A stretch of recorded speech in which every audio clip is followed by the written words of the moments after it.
MLC Suraj ರೇವಣ್ಣಗೆ ಮತ್ತೊಂದು ಸಂಕಷ್ಟ ಎದುರಾಗಿದೆ. ಸೂರಜ್ ವಿರುದ್ಧ ಮತ್ತೊಂದು ಕೇಸ್ ದಾಖಲಾಗುವಂತಹ ಎಲ್ಲ ಸಾಧ್ಯತೆಗಳು ಕೂಡ ಇದೆ. ಮತ್ತೊಬ್ಬ ಸಂತ್ರಸ್ತನಿಂದ ಇವತ್ತು ಕೇಸ್ ದಾಖಲಾಗುವ ಸಾಧ್ಯತೆ ಇದೆ. ಸೂರಜ್ ವಿರುದ್ಧ ಅಸಹಜ ಲೈಂಗಿಕ ದೌರ್ಜನ್ಯ ಆರೋಪ ಕೇಳಿಬಂದಿದೆ. ಈಗಾಗಲೇ ಓರ್ವ ಸಂತ್ರಸ್ತನಿಂದ ಕೇಸ್ ಕೂಡ ದಾಖಲಾಗಿದೆ. ಬಂಧನ ಆಗಿ ಪರಪ್ಪನ ಅಗ್ರಹಾರ ಜೈಲನ್ನ ಈಗಾಗಲೇ ಸೇರಿದ್ದಾರೆ ಸೂರಜ್ ರೇವಣ್ಣ. ಇದೀಗ ಮತ್ತೊಂದು ಸಂಕಷ್ಟ ಎದುರಾಗುವಂತಹ ಎಲ್ಲ ಸಾಧ್ಯತೆಗಳು ಕೂಡ ಇರುವಂತದ್ದು. ಈಗಾಗಲೇ ಒಂದು ಕೇಸ್ ದಾಖಲಾಗಿದೆ, ಮತ್ತೊಂದು ಕೇಸ್ ದಾಖಲಾಗುವಂತಹ ಎಲ್ಲ ಸಾಧ್ಯತೆಗಳು ಕೂಡ ಇರುವಂತದ್ದು. ಇವತ್ತು ಬಾಡಿ ವಾರೆಂಟ್ ಮೇಲೆ ಕಸ್ಟಡಿಗೆ ಪಡೆಯಲಿದ್ದಾರೆ ಸಿಐಡಿ. ಇನ್ನು ಸಿಐಡಿಗೆ ಅಧಿಕೃತವಾಗಿ ಕೇಸ್ ಫೈಲ್ ಸೇರಿಲ್ಲ. ಈ ಹಿನ್ನೆಲೆಯಲ್ಲಿ ಪರಪ್ಪನ ಅಗ್ರಹಾರಕ್ಕೆ ಹಾಸನ ಪೊಲೀಸರು ಬಿಟ್ಟಿದ್ದಾರೆ. ಇವತ್ತು ಸಿಐಡಿ ಕೈ ಸೇರಲಿದೆ ಕೇಸ್ ಫೈಲ್. ಹೆಚ್ಚಿನ ತನಿಖೆ ಸಲುವಾಗಿ ಬಾಡಿ ವಾರೆಂಟ್ ಮೇಲೆ ಕಸ್ಟಡಿಗೆ ತೆಗೆದುಕೊಳ್ಳಲಿದ್ದಾರೆ ಸಿಐಡಿ ಅಧಿಕಾರಿಗಳು. ಇವತ್ತು ಮತ್ತೊಂದು ಕೇಸ್ ದಾಖಲಾದರೆ ಅದನ್ನ ಕೈಗೆತ್ತಿಕೊಳ್ಳಲಿದ್ದಾರೆ ಅಧಿಕಾರಿಗಳು ಅನ್ನುವಂತಹ ಡೀಟೇಲ್ಸ್ ಸದ್ಯಕ್ಕೆ ಲಭ್ಯ ಆಗ್ತಾ ಇದೆ. ಇದೇ ವಿಚಾರಕ್ಕೆ ಸಂಬಂಧಪಟ್ಟಂತೆ ಮತ್ತಷ್ಟು ಡೀಟೇಲ್ಸ್ ಕೊಡ್ತಾ ಹೋಗ್ತಾರೆ ನನ್ನ ಕಲೀಗ್ ಮಾದೇಶ್ ನೇರ ಸಂಪರ್ಕದಲ್ಲಿದ್ದಾರೆ. ಸೇನು ಮಾದೇಶ್, ಈಗಾಗಲೇ ರೇವಣ್ಣ ಸಲೀಕಾ ಕಾಮಕಾಂಡದ ವಿಚಾರಕ್ಕೆ ಸಂಬಂಧಪಟ್ಟಂತೆ ಒಂದು ಕೇಸ್ ದಾಖಲಾಗಿದೆ, ಮತ್ತೊಂದು ಕೇಸ್ ದಾಖಲಾಗುವಂತಹ ಎಲ್ಲ ಡೀಟೇಲ್ಸ್ ಲಭ್ಯ ಆಗ್ತಾ ಇರುವಂತದ್ದು. ಯಾರು ಇದೀಗ ಮತ್ತೊಂದು ಕೇಸ್ ದಾಖಲು ಮಾಡ್ತಾರೆ? ಈಗಾಗಲೇ ಸಿಐಡಿ ಅಧಿಕಾರಿಗಳು ತಮ್ಮ ವಶಕ್ಕೆ ಪಡೆದುಕೊಳ್ಳಲಿದ್ದಾರೆ ಈ ಒಂದು ಕೇಸನ್ನ. ಇವತ್ತು ಏನೆಲ್ಲ ಡೆವಲಪ್ಮೆಂಟ್ಸ್ ಆಗಬಹುದು, ಡೀಟೇಲ್ಸ್ ನೀಡ್ತಾ ಹೋಗೋದಾದ್ರೆ?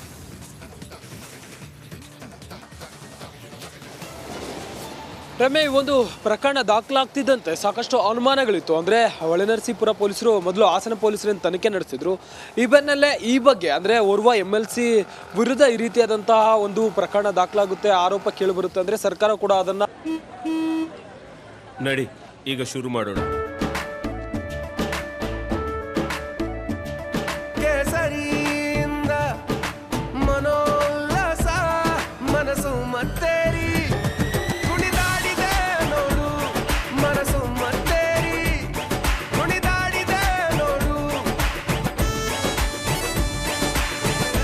ಕ್ಷಣ ಕ್ಷಣವೂ ಆಚರಿಸಿ ಕೇಸರಿ ಹಬ್ಬ.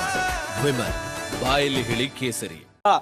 ಗಂಭೀರವಾಗಿ ಪರಿಗಣಿಸುವಂಥ ಕೆಲಸವನ್ನು ಮಾಡಲಾಗುತ್ತೆ. ಜೊತೆಗೆ ಈ ಒಂದು ಪ್ರಕರಣದಲ್ಲಿ ಬೇರೆ ಬೇರೆ ರೀತಿಯ ಅಂದರೆ ಬೇರೆ ಬೇರೆ ಸಂತ್ರಸ್ತರಿಗೂ ಕೂಡ ಈ ರೀತಿಯಾದಂಥ ದೌರ್ಜನ್ಯ ಎಸಗಿರುವಂತಹ ಶಂಕೆ ಇರೋದ್ರಿಂದ ಈ ಒಂದು ಪ್ರಕರಣವನ್ನು ಸಿಐಡಿಗೆ ರಾಜ್ಯ ಸರ್ಕಾರ ವರ್ಗಾವಣೆ ಮಾಡಿ ಆದೇಶ ನೀಡುವಂಥ ಕೆಲಸವನ್ನು ಮಾಡಲಾಗಿದೆ. ಈಗಾಗಲೇ ಈ ಒಂದು ಪ್ರಕರಣಕ್ಕೆ ಸಂಬಂಧಪಟ್ಟಂತೆ ಒಂದಷ್ಟು ಪ್ರಾಥಮಿಕ ಹಂತದ ತನಿಖೆಯನ್ನು ಹಾಸನ ಪೊಲೀಸರು ನಡೆಸಿದ್ದಾರೆ. ಈಗ ಅವರಿಂದಲೇ ಸೂರಜ್ ರೇವಣ್ಣ ಕೂಡ ಅರೆಸ್ಟ್ ಆಗಿದ್ರು. ಹಾಸನದಿಂದ ನಿನ್ನೆ ರಾತ್ರಿ ಆತನನ್ನು ಕರೆತಂದು ನ್ಯಾಯಾಂಗ ಬಂಧನಕ್ಕೆ ಒಪ್ಪಿಸಲಾಗಿದೆ. ಅಂದರೆ ನ್ಯಾಯಾಧೀಶರ ಮುಂದೆ ಹಾಜರುಪಡಿಸಿದ ನಂತರ ಅವರನ್ನ ನ್ಯಾಯಾಂಗ ಬಂಧನಕ್ಕೆ ಒಪ್ಪಿಸಲಾಗಿದೆ. ಈ ಒಂದು ಪ್ರಕರಣವನ್ನು ಸಿಐಡಿಗೆ ವರ್ಗಾವಣೆ ಆದರೂ ಕೂಡ ಅಧಿಕೃತವಾಗಿ ಇನ್ನೂ ಕೂಡ ಸಿಐಡಿ ಅಧಿಕಾರಿಗಳು ಕೇಸನ್ನು ತನಿಖೆಯನ್ನು ಶುರು ಮಾಡಿರಲಿಲ್ಲ. ಇವತ್ತು ಈ ಒಂದು ಕೇಸನ್ನು ಸೂರಜ್ ರೇವಣ್ಣ ಕೇಸನ್ನು ಅಧಿಕೃತವಾಗಿ ಸಿಐಡಿ ಅಧಿಕಾರಿಗಳು ತೆಗೆದುಕೊಂಡು ತನಿಖೆ ಮಾಡುವಂಥ ಕೆಲಸನ ಮಾಡಲಿದ್ದಾರೆ. ಅಫಿಷಿಯಲ್ ಆಗಿ ಇವತ್ತು ಅಧಿಕೃತವಾಗಿ ಈ ಒಂದು ಕೇಸ್ ಫೈಲನ್ನು ಅಂದರೆ ಹಾಸನ ಪೊಲೀಸರಿಂದ ಆ ಒಂದು ಕೇಸ್ ಫೈಲನ್ನು ಕೈಗೆತ್ತಿಕೊಂಡು ಅಧಿಕಾರಿಗಳು ಬಾಡಿ ವಾರೆಂಟ್ ಮೇಲೆ ಸೂರಜ್ ರೇವಣ್ಣರನ್ನು ವಶಪಡೆಯುವಂಥ ಕೆಲಸನ ಮಾಡ್ತಾರೆ, ಕಸ್ಟಡಿಗೆ ಪಡೆಯುವಂಥ ಕೆಲಸವನ್ನು ಮಾಡ್ತಾರೆ. ಈ ಒಂದು ಕೇಸ್ನಲ್ಲಿ ಅಂದರೆ ಒಂದು ಪ್ರಕರಣ ದಾಖಲಾಗಿದೆ, ಈಗಾಗಲೇ ಮತ್ತಷ್ಟು ಮಲ್ಟಿಪಲ್ ಪ್ರಕರಣಗಳು ಕೂಡ ಸೂರಜ್ ರೇವಣ್ಣ ಅವರ ವಿರುದ್ಧ ದಾಖಲಾಗುವಂಥ ಶಂಕೆ ಇದೆ.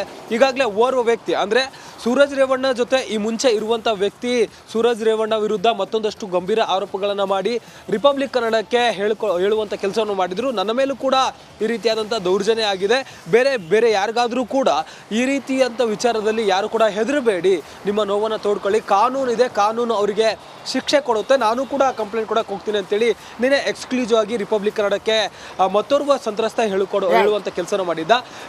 ಇನ್ಮೇಲೆ ಯಾವುದೇ ಕೇಸ್ ದಾಖಲಾದರೂ ಕೂಡ ಅದು ಸಿಐಡಿ ಕಚೇರಿಗೆ ದಾಖಲಾಗುತ್ತೆ, ವರ್ಗಾವಣೆ ಆಗಿರೋದ್ರಿಂದ ಸದ್ಯಕ್ಕೆ ಸಿಐಡಿ ಅಧಿಕಾರಿಗಳು ಇವತ್ತಿನಿಂದ ಹೆಚ್ಚಿನ ತನಿಖೆಯನ್ನು ನಡೆಸಲಿದ್ದಾರೆ. ರಮ್ಯಾ, ಧನ್ಯವಾದ ತಮ್ಮೆಲ್ಲ ಮಾಹಿತಿಗಾಗಿ ಮಾದೇಶ್. ಕರ್ನಾಟಕ ಎಕ್ಸ್‌ಪ್ರೆಸ್ ನಲ್ಲಿ ಯಾವೆಲ್ಲ ಸುದ್ದಿ ಇದೆ ಅಂತ ಹೇಳಿ ಒಂದೊಂದಾಗಿ ನೋಡ್ತಾ ಹೋಗೋಣ. ಎಂಎಲ್ಸಿ ಸೂರಜ್ ರೇವಣ್ಣ ಸಲಿಂಗ ಕಾಮಗಾಂಡದ ಸುಳಿಯಲ್ಲಿ ಸಿಲುಕಿಕೊಂಡಿದ್ದಾರೆ. ಅಸಹಜ ಲೈಂಗಿಕ ದೌರ್ಜನ್ಯ ಎಸಗಿದ ಆರೋಪದಲ್ಲಿ ಅಂಧರಾಗಿದ್ದಾರೆ. ಆರೋಪಿಗೆ 42ನೇ ಎಸಿಎಂಎಂ ನ್ಯಾಯಾಧೀಶರು 14 ದಿನ ನ್ಯಾಯಾಂಗ ಬಂಧನವನ್ನು ವಿಧಿಸಿದ್ದಾರೆ. ಜೆಡಿಎಸ್ ಕಾರ್ಯಕರ್ತನಿಗೆ ಅಸಹಜ ಲೈಂಗಿಕ ದೌರ್ಜನ್ಯ ಎಸಗಿದ ಆರೋಪದಲ್ಲಿ ಅರೆಸ್ಟ್ ಆಗಿದ್ದಾರೆ. ಇನ್ನು ಹೊಳೆನರಸೀಪುರ ಗ್ರಾಮಾಂತರ ಠಾಣೆಯಲ್ಲಿ ಸೂರಜ್ ರೇವಣ್ಣ ವಿರುದ್ಧ ಸಂತ್ರಸ್ತ ದೂರು ದಾಖಲಿಸಿದ್ರು. ತನ್ನ ಮೇಲೆ ಲೈಂಗಿಕ ದೌರ್ಜನ್ಯ ಎಸಗಿ ಕೊಲೆ ಬೆದರಿಕೆ ಹಾಕಿರುವುದಾಗಿ ದೂರಿದ್ದಾರೆ. ಅಸಹಜ ಲೈಂಗಿಕ ದೌರ್ಜನ್ಯ ಪ್ರಕರಣದಲ್ಲಿ ಸೂರಜ್ ರೇವಣ್ಣ ಪರಪ್ಪನ ಅಗ್ರಹಾರ ಜೈಲು ಸೇರಿದ್ದಾರೆ. ಕ್ವಾರಂಟೈನ್ ಜೈಲಿಗೆ ಸೂರಜ್ ರೇವಣ್ಣಗೆ ಈಗಾಗಲೇ ಶಿಫ್ಟ್ ಮಾಡಲಾಗಿದೆ. ಅದರಲ್ಲೂ ತಮ್ಮ ಪ್ರಜ್ವಲ್ ಇದ್ದಂತಹ ಕೊಠಡಿಯನ್ನೇ ಸೂರಜ್ಗೆ ಕೊಡಲಾಗಿದೆ. ಇನ್ನು ಜೈಲಾಧಿಕಾರಿಗಳು ಇವತ್ತು ಸೂರಜ್ ರೇವಣ್ಣಗೆ ವಿಚಾರಣಾಧೀನ ಖೈದಿ ನಂಬರ್ ನೀಡಲಿದ್ದಾರೆ. ಸೂರಜ್ ರೇವಣ್ಣ ವಿರುದ್ಧ ಕೇಸ್ಗೆ ದೊಡ್ಡ ಟ್ವಿಸ್ಟ್ ಸಿಕ್ಕಿದೆ. ಸೂರಜ್ ಪರ ದೂರು ನೀಡಿದ್ದ ವ್ಯಕ್ತಿಯೇ ಇದೀಗ ಅವರ ವಿರುದ್ಧ ದೂರನ್ನ ನೀಡುವುದಕ್ಕೆ ಸಜ್ಜಾಗಿದ್ದಾರೆ. ಅವರೇ ಸಂತ್ರಸ್ತರಾಗಿರುವುದು ಇಡೀ ಪ್ರಕರಣದಲ್ಲಿ ದೊಡ್ಡ ತಿರುವಾಗಿದೆ. ಸೂರಜ್ ಪರ ದೂರು ನೀಡಿದ್ದ ವ್ಯಕ್ತಿ ತಮ್ಮ ಹೇಳಿಕೆಯನ್ನ ಬದಲಿಸಿದ್ದಾರೆ. ಕೊರೋನಾ ಟೈಮ್ನಲ್ಲಿ ನನ್ನ ಮೇಲೆ ಅತ್ಯಾಚಾರ ಆಗಿತ್ತು, ಪ್ರಭಾವವನ್ನ ಬಳಸಿಕೊಂಡು ಹಲವರ ಮೇಲೆ ದೌರ್ಜನ್ಯ ಎಸಗಿದ್ದಾರೆ ಅಂತ ಹೇಳಿ ಆರೋಪಿಸಿದ್ದಾರೆ.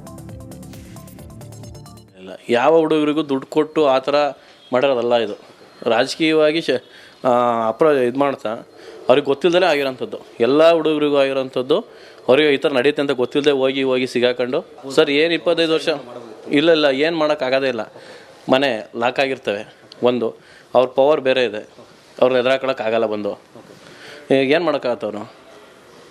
ಫಸ್ಟ್ ಎಲ್ಲ ಕಷ್ಟ ಸುಖ ಕೇಳ್ಕೊತಾರೆ, ಏನಾಯ್ತು ಅಂತ ಎಲ್ಲ ಇದು ಮಾಡ್ತಾರೆ, ಆಮೇಲೆ ಮೂವ್ಮೆಂಟ್ ಮಾಡ್ತಾರೆ. ಅಲ್ಲಿ ಏನು ಕಂಪ್ಲೇಂಟ್ ಕೊಡ್ತಾರೆ ಅನ್ನೋದು ನನಗೆ ಹೊರಟಾಗಿ ಓದಕ್ಕೆ ಬಿಡಲಿಲ್ಲ. ಅವ್ರು ಸಹಚರರು ಅಕ್ಕಪಕ್ಕದಲ್ಲಿದ್ದರು. ಸ್ಟೇಷನ್ ವಾತಾವರಣ ಅವ್ರ ಕಡೆಗೆ ಇತ್ತು. ಹಂಗಂದ್ರೆ ನಾನೇನು ಇದಿರಲಿಲ್ಲ, ಸೈನ್ ಹಾಕಬೇಕಿತ್ತು ಆಗ್ತದೆ. ಸೊ ಅವ್ರು ಕೊಟ್ಟು ಕಂಪ್ಲೇಂಟ್ ಹೋಗಿ ಸ್ಟೇಷನ್ ಕೊಟ್ಟರೆ ಅಷ್ಟೇ? ಸ್ಟೇಷನಲ್ಲೇ ಕಂಪ್ಲೇಂಟ್ ರೆಡಿ ಇತ್ತು ನಾವು ಹೋಗೋಷ್ಟರಲ್ಲಿ.